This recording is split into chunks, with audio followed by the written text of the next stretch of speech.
Didi and Eamon. And Eamon, I'm going to start with you. Will Arsenal break this last 16 Champions League curse that appears to hang over them? I don't think they will tonight. I'm not sure, though. I'm very impressed with Didi's view of Bayern Munich, and, you know, it's informed my thinking. It's changed it in a way. But on the face of it, I think Bayern will be too strong for them. Ironically, they top their group, and that usually guarantees you an easy draw. And Bayern finished second to Atletico, and hence we have Arsenal, you know, in a familiar situation, playing one of the strongest teams in Europe.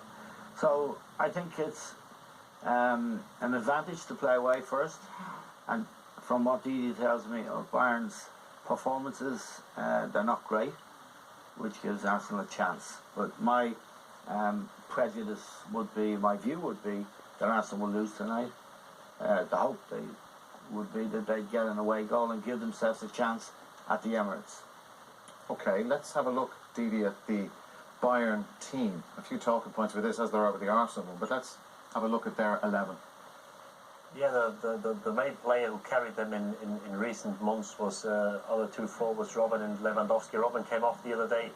He wasn't too happy about it. He's back in the team tonight at the back. Pretty much picks itself because Boateng is out injured. Lam, who finishes at the end of this season. Alaba, who had a rocky 8 months after the disappointing European Championship. And then you've got Xabi Alonso and Vidal holding midfield. Thiago will have that free row behind Lewandowski. And Douglas Costa, who started his Bayern Munich career really well a couple of years back, but he's kind of tailed off. He's kind of stalled in the last few months, and hence the reason the team is not as clinical as they were in recent years.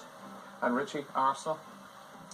Yeah, Ospina starts in goal. He started every one of the group games. Wenger is one of a few managers who have a policy of playing one goalkeeper domestically and one in Europe. My own view is you identify the best one and you play him every time he's fit. Ospina starts tonight. Saka is back in midfield after serving a 4-game domestic ban. Ozil starts. There was a lot of speculation over the last few days about whether he would or not. It would have amazed me if Arsene Wenger couldn't find a place for that player in this team on a night like this. Sanchez starts up front as well. Ozil and Sanchez, of course, are up for contract talks recently, and wonder whether a result over a tie like this would influence their decision or their thinking. So, Eamon, just looking at the Arsenal team, like with Ospina playing, and we know all the discussion, and Richie has alluded to it there, but with Ozil playing, there was an awful lot of talk that he would not be playing this evening. A number of people saying he's not strong enough to go out and do what they need to do tonight. Do you agree? I do agree, yeah. He's not a player that imposes himself on the very big matches when you really, really need him. He scored an amazing goal against Ludogorets in the group stages to qualify for this knockout stage. And he's very gifted.